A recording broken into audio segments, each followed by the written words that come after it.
Le monde se divise en deux catégories de personnes. Ceux qui vivent à la surface des choses, et ceux qui comprennent les mécanismes invisibles qui régissent vraiment notre réalité. Il existe une chambre secrète, une salle de contrôle dont on ne vous a jamais parlé à l'école, dont les médias ne soufflent mot. Dans cette pièce, une poignée d'individus, une élite financière, tirent les ficelles de la destinée économique mondiale. Leur pouvoir n'est pas tant dans ce qu'ils possèdent, que dans ce qu'ils savent.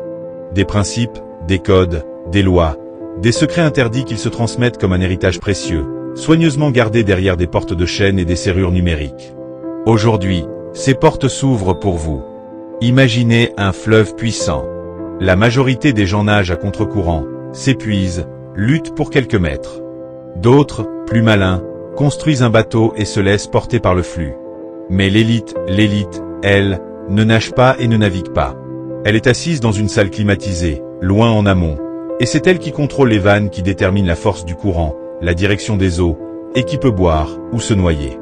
Pendant des décennies, vous avez cru que la richesse était une question de chance, de travail acharné, ou de talent. C'était la première illusion, soigneusement entretenue.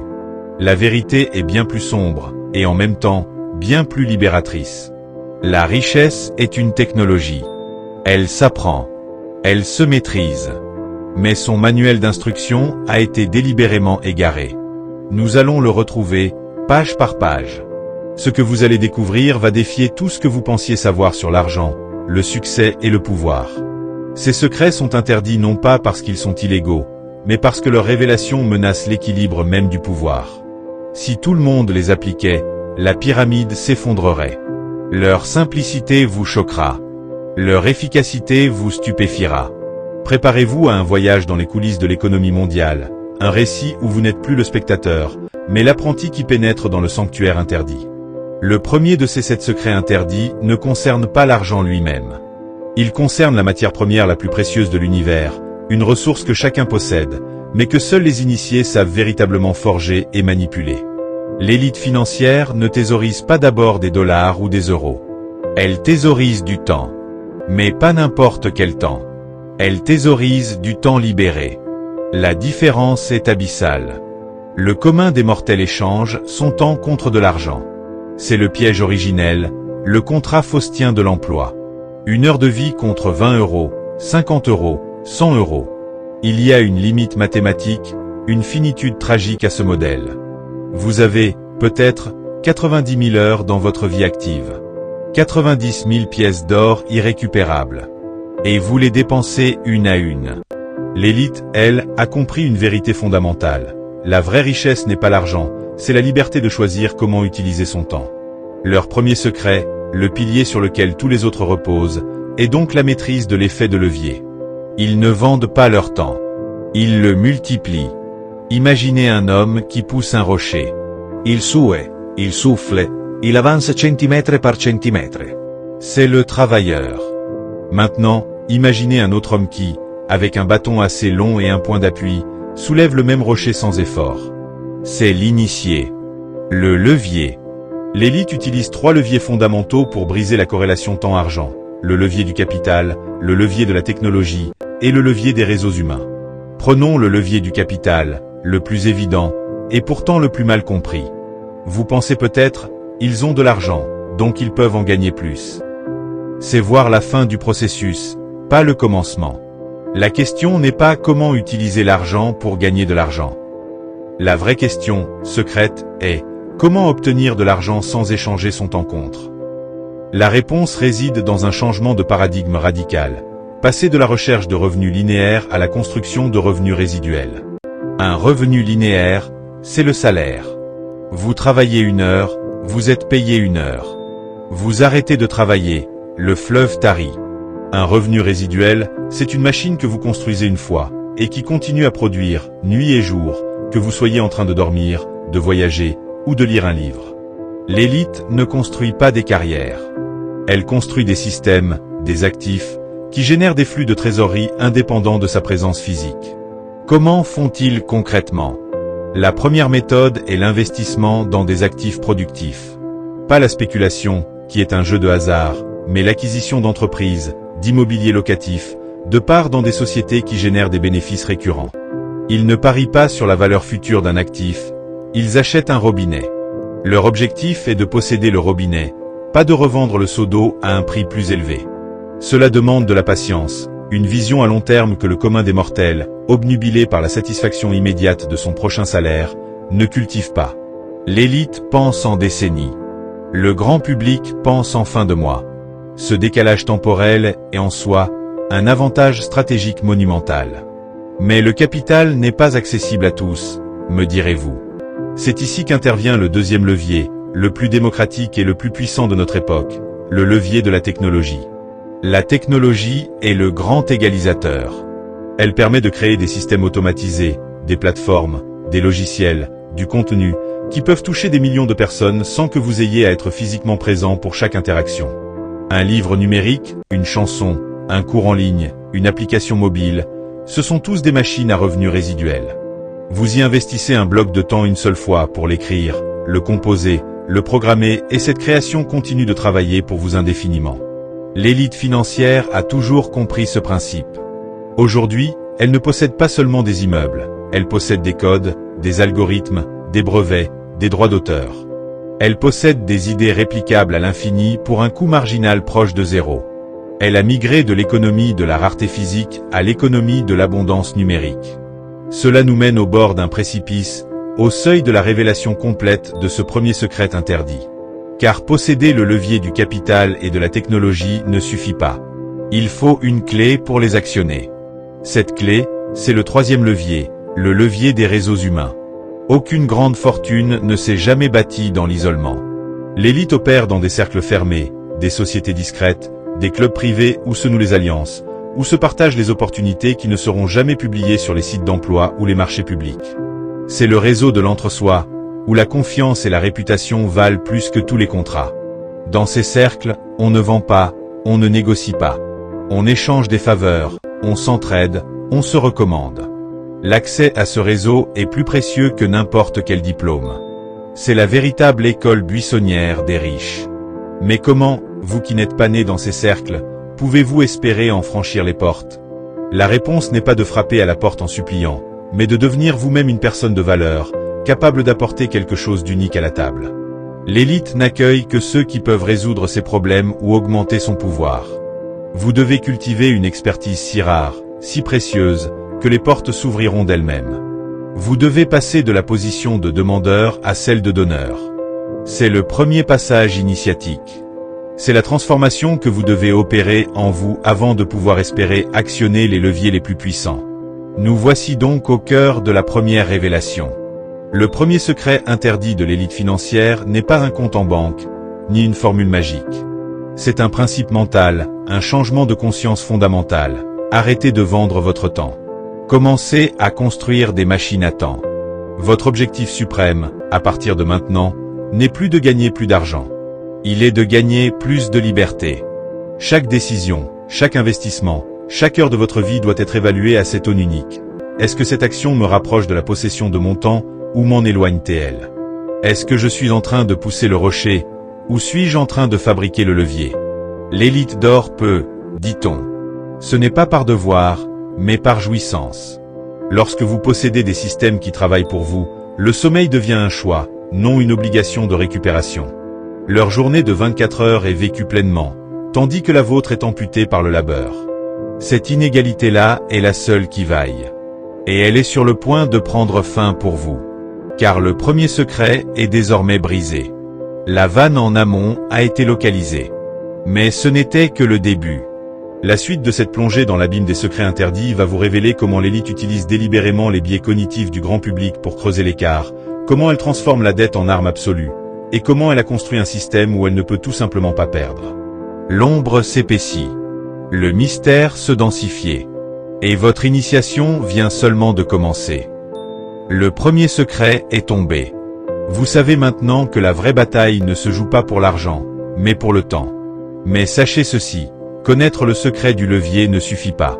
Car l'élite a érigé autour de ses forteresses un système de défense bien plus sophistiqué, un piège mental dans lequel la majorité s'engouffre volontairement, croyant suivre le chemin de la raison. Nous abordons maintenant les terres sombres de la psychologie économique, là où les vérités deviennent inconfortables, où les illusions se brisent sur le roc d'une réalité manipulée.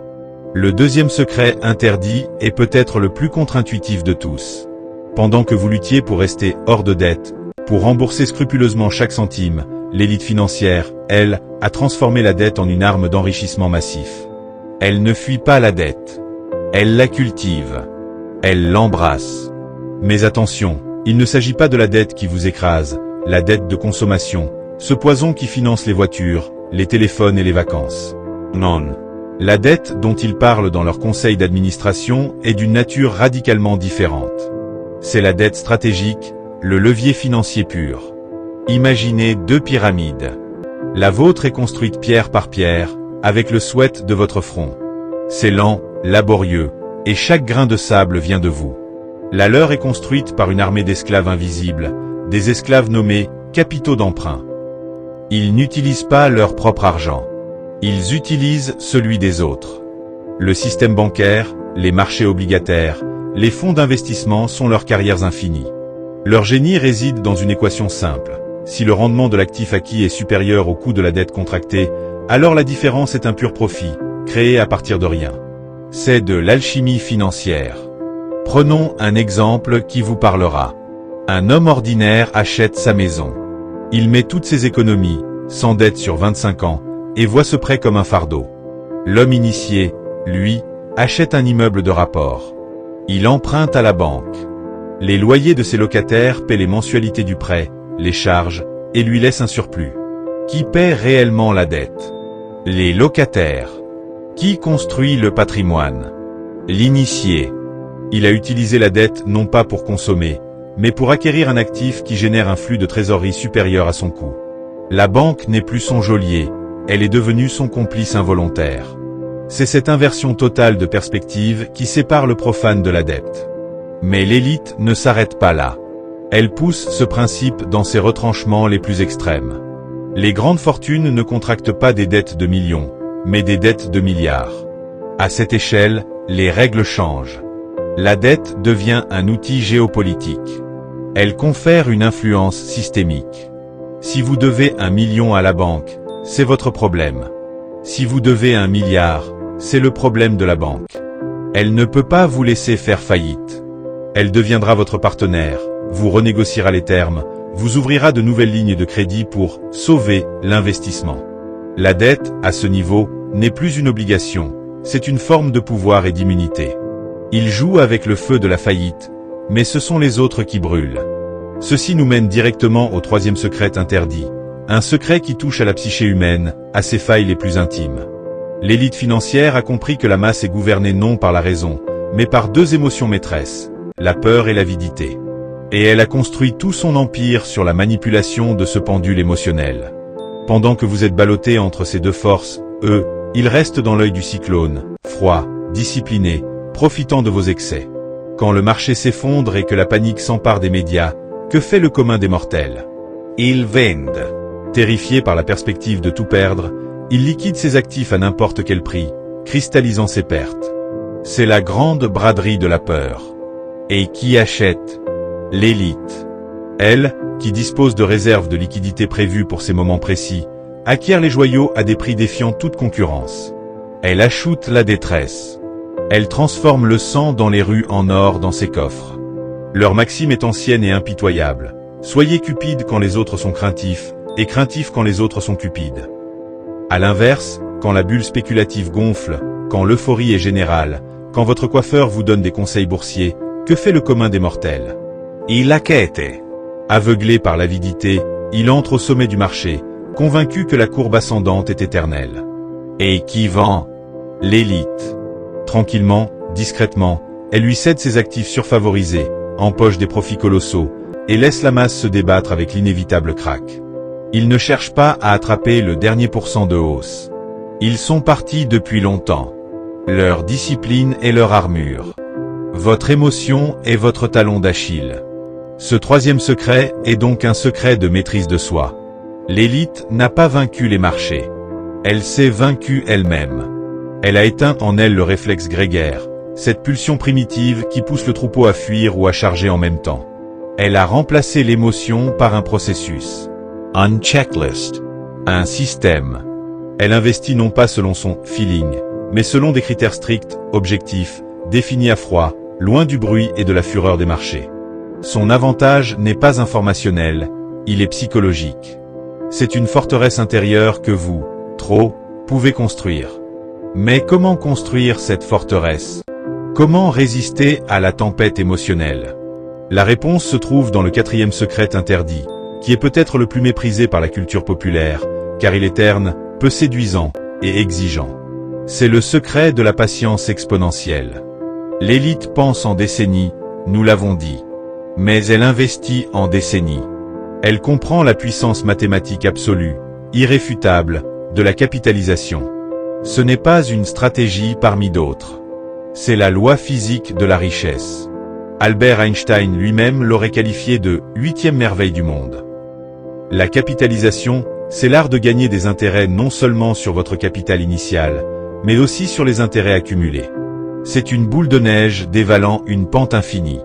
Au début, sa croissance est lente, presque décevante. Puis, arrive un point de basculement, un moment où la courbe s'envole verticalement, défiant l'intuition. Le grand public abandonne avant ce point. Il veut des résultats rapides. Il cherche le coup fumant, le « quick win ». Il piétine la petite pousse chaque printemps pour voir si les racines ont poussé, et s'étonne de ne jamais voir d'arbre. L'élite, elle, plante un chêne. Elle arrose, attend, et a la sagesse de laisser le temps faire son œuvre. Elle sait que celui qui peut laisser 10 000 € travailler pendant 40 ans à un taux de 10% verra son patrimoine non pas doublé ou triplé, mais multiplié par plus de 45. Ce n'est pas de la magie. C'est des mathématiques. Leur secret n'est pas dans le taux de rendement, il est dans la durée. La durée est le multiplicateur de force ultime. Ils ne sont pas plus intelligents. Ils sont simplement plus patients. Leur tolérance à l'ennui est leur superpuissance. Nous voici donc au cœur de la forteresse. Vous possédez maintenant les cartes qui mènent aux 4 premiers secrets, le levier, la dette stratégique, la maîtrise psychologique et la patience exponentielle. Ces piliers soutiennent un édifice qui semble indestructible. Mais l'initiation n'est pas terminée. Les secrets les plus profonds, les plus troublants, vous attendent encore. Nous devons maintenant parler de la manière dont l'élite se protège réellement, comment elle transforme les crises en opportunités, et du rôle de l'éducation dans la perpétuation de son règne. L'ombre de la tour de contrôle s'allonge. Et vous vous approchez de son cœur battant. Vous voici parvenu au cœur de la forteresse. Les 4 premiers secrets vous ont révélé les mécanismes extérieurs, le levier, la dette stratégique, la maîtrise psychologique et la patience exponentielle. Mais les véritables secrets, ceux qui protègent la citadelle intérieure, sont sur le point de vous être dévoilés. Nous pénétrons maintenant dans le sanctuaire où se joue la préservation du pouvoir, là où les règles du jeu sont réécrites pour ceux qui en connaissent les codes. Le 5e secret interdit est celui que l'élite cache sous le voile du jargon technique et de la complexité volontaire, l'optimisation fiscale et la souveraineté juridique. Ce n'est pas une simple évasion fiscale, illégale et risquée. Non, c'est bien plus sophistiqué. C'est l'art de structurer ses affaires et sa fortune de manière à ce que le flux de richesse navigue entre les mailles du filet, en parfaite légalité. L'élite ne défie pas la loi. Elle la devance, elle la contourne, et parfois, elle l'influence pour qu'elle lui soit favorable. Imaginez un jeu d'échecs. Le commun des mortels joue avec les pièces standards, sur l'échiquier visible. L'élite, elle, a conçu son propre échiquier, avec ses propres règles, dans une juridiction où les pièces adverses ne peuvent même pas entrer.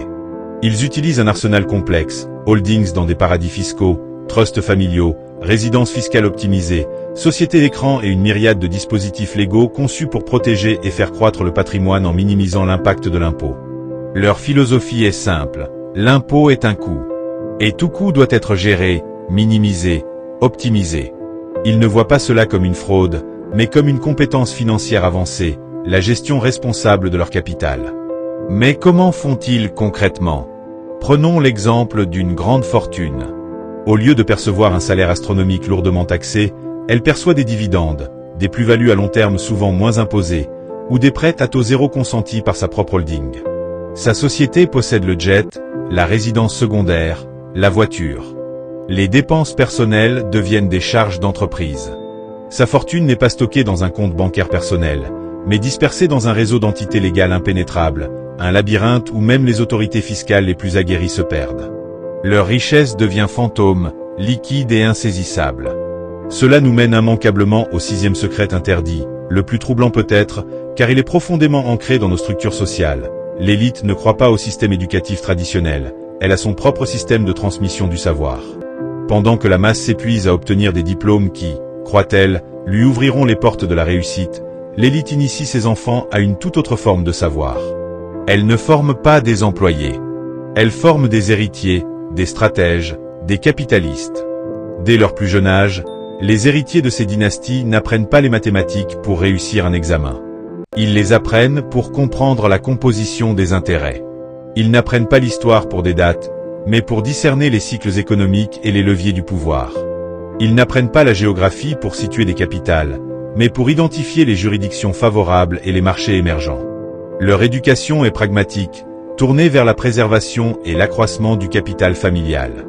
On leur enseigne la négociation à haute époque, la psychologie des foules, la lecture des bilans complexes, et surtout, l'art de constituer et de manager un réseau. Le dîner en famille n'est pas une simple conversation. C'est une salle de classe informelle où l'on parle des derniers deals, des erreurs à ne pas commettre, des personnes à connaître. C'est là que se transmet le soft power, l'aisance relationnelle, la confiance en soi qui permet de siéger plus tard dans un conseil d'administration sans se sentir illégitime. Leur diplôme le plus précieux ne s'obtient pas à l'université. Il s'appelle le nom de famille et l'accès au réseau qu'il confère. Le système traditionnel, lui, est perçu comme un outil utile pour former la main-d'œuvre dont ils auront besoin, pour créer des managers compétents mais qui resteront des salariés. La boucle est bouclée. Ces deux secrets, l'optimisation juridico-fiscale et l'éducation alternative, forment une armure presque impénétrable. Mais il manque encore la pièce maîtresse, l'étincelle qui permet de tout consolider. Cette étincelle, c'est le septième et dernier secret interdit, celui qui donne son sens à tous les autres, la mentalité d'abondance radicale. L'élite ne voit pas le monde comme un gâteau à taille fixe où il faut se battre pour une part. Elle le voit comme une pâte infiniment extensible qu'il s'agit de faire grandir. La mentalité de rareté, celle du grand public, est empoisonnée par la peur du manque. Il n'y a pas assez pour tout le monde. C'est au gagnes, y a perts. Cette croyance limiteuse engendre la jalousie, la compétition stérile et la thésaurisation stérile. La mentalité d'abondance, elle, repose sur la conviction que la richesse peut être créée, inventée, multipliée. Que les opportunités sont infinies pour qui sait les voir. Que les collaborations peuvent créer des valeurs nouvelles qui n'existaient pas auparavant. Quand un initié voit un concurrent réussir, il ne le jalouse pas. Il cherche à s'associer, à apprendre, à créer un partenariat gagnant-gagnant qui agrandira le marché pour tous. Il investit dans des startups qui, si elles percent, créeront de nouveaux écosystèmes profitables. Il ne pille pas le gâteau, il invente une nouvelle recette pour en faire un plus gros. Cette philosophie libère une énergie et une créativité phénoménales. Elle transforme le monde en un champ de possibles, et non en un champ de bataille. Voilà. Les 7 secrets interdits sont maintenant devant vous. Le levier, la dette stratégique, la maîtrise psychologique, la patience exponentielle, l'optimisation juridique, l'éducation alternative et la mentalité d'abondance. Ils forment un système cohérent, une boucle vertueuse pour ceux qui le maîtrisent. Connaître ces secrets est une chose. Mais le véritable pouvoir réside dans l'action. Comment, vous qui n'êtes pas né dans l'enceinte dorée, pouvez-vous commencer, dès maintenant, à appliquer ces principes pour forger votre propre destinée financière?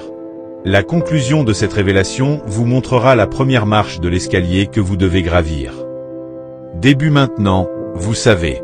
Les 7 secrets interdits ne sont plus des mystères gardés derrière des portes closes.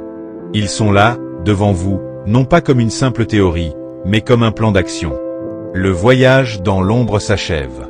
Il est temps de faire émerger votre propre lumière. Cette dernière partie n'est pas une conclusion, c'est un commencement. Votre commencement. Car la connaissance sans l'action n'est qu'un bruit. Un savoir théorique qui s'évapore au premier contact avec la réalité. Ce qui va suivre est le pont entre la révélation et la transformation.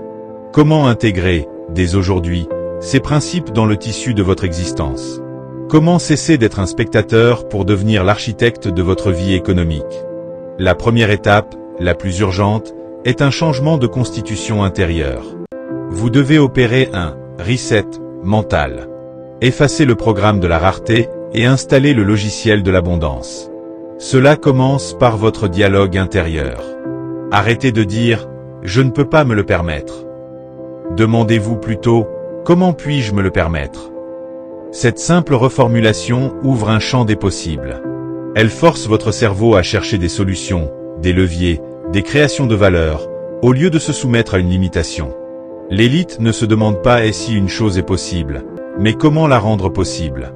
Adoptez cette grammaire de la puissance. Ensuite, dessinez votre carte. Votre carte du trésor. Vous ne pouvez pas naviguer vers une destination que vous n'avez pas définie. La liberté financière est un concept vague. Donnez-lui un visage concret, des chiffres, une date. Combien vous faut-il par mois pour que votre temps vous appartienne entièrement? Quel est le montant de cet actif générateur de revenus passifs? Écrivez-le. Visualisez-le. Ce n'est pas un vœu pieux, c'est un objectif stratégique. L'élite ne souhaite pas être riche. Elle planifie de l'être. Sa vie est un business plan dont elle est le PDG. Avec cette carte en main, votre mission est de commencer à construire, pierre par pierre, votre premier système. Votre première machine à temps. N'attendez pas d'avoir un capital énorme. Commencez par le levier le plus accessible, vous-même. Votre expertise. Identifiez une compétence rare, une passion, un savoir qui peut résoudre un problème pour un marché, même modeste. Créez un produit numérique, un service récurrent, un contenu premium. Peu importe l'échelle. L'objectif n'est pas la taille, mais le principe. Prouvez-vous que vous pouvez créer un flux de revenus indépendant de votre temps. Cette première victoire psychologique est inestimable. C'est la preuve tangible que le système fonctionne. Parallèlement, éduquez-vous avec une voracité nouvelle. Mais oubliez les chemins tracés. Votre éducation ne doit plus venir des canaux traditionnels qui forment des employés. Plongez dans les biographies des grands bâtisseurs, des Rockefeller au Musk. Étudiez la psychologie des biais cognitifs. Apprenez à lire un bilan non pas pour un examen, mais pour déceler la santé d'une entreprise dans laquelle vous pourriez investir un jour. Rejoignez des communautés, en ligne ou en personne, où l'on parle de levier, d'actifs et de liberté, et non de salaire et de promotion. Construisez votre mastermind, votre cercle restreint de personnes partageant les mêmes ambitions. Votre réseau est votre filet de sécurité et votre tremplin. Et surtout, cultivez la discipline de la patience. La graine que vous plantez aujourd'hui ne deviendra un chêne que dans 10 ou 20 ans. Acceptez-le. Établissez un système d'investissement automatique, même modeste, dans des actifs productifs, que ce soit via une plateforme de crowdfunding immobilier, un portefeuille d'ETF diversifié, ou votre propre business, et ne touchez plus à ce système. Laissez la composition faire son œuvre silencieuse. Votre plus grand allié n'est pas un coup de chance, c'est le temps. Protégez votre capital de votre propre impatience. Rappelez-vous ceci, l'élite n'est pas une caste génétique. C'est une communauté d'esprit. C'est un état de conscience. En comprenant ces secrets, vous n'avez pas volé un savoir. Vous avez réintégré un héritage. Celui de la souveraineté individuelle. Le monde vous a enseigné la dépendance. Dépendance à un salaire, à un employeur, à un gouvernement. Ces 7 secrets sont les clés de l'indépendance. Le chemin ne sera pas linéaire. Il y aura des doutes, des échecs, des moments où l'ancien programme tentera de reprendre le contrôle. Mais chaque fois que vous choisirez d'investir au lieu de consommer, chaque fois que vous choisirez d'apprendre au lieu de divertir, chaque fois que vous choisirez de construire un système au lieu de simplement effectuer une tâche, vous enfoncerez un pieu plus profond dans le sol de votre liberté. Vous ne regarderez plus jamais le monde de la même manière. Les nouvelles économiques, les mouvements de marché, les succès des autres, tout deviendra une source d'enseignement, une confirmation des principes que vous maîtrisez désormais. Vous ne serez plus dans le public. Vous serez dans les coulisses, parmi ceux qui comprennent les mécanismes de la pièce. La boucle est bouclée. Les 7 secrets interdits sont désormais les vôtres. L'élite financière a perdu son plus grand pouvoir, celui du secret. Le reste ne tient qu'à une seule chose, la décision que vous prendrez dans l'instant qui suit. Allez-vous laisser cette connaissance s'évaporer dans le bruit du quotidien? Ou allez-vous, dès aujourd'hui, tracer votre première ligne sur votre carte, identifier votre premier levier, planter votre première graine? Le mystère est résolu. Le pouvoir est transféré. L'avenir n'appartient plus à eux. Il appartient à ceux qui osent savoir et qui ont le courage d'agir. À vous.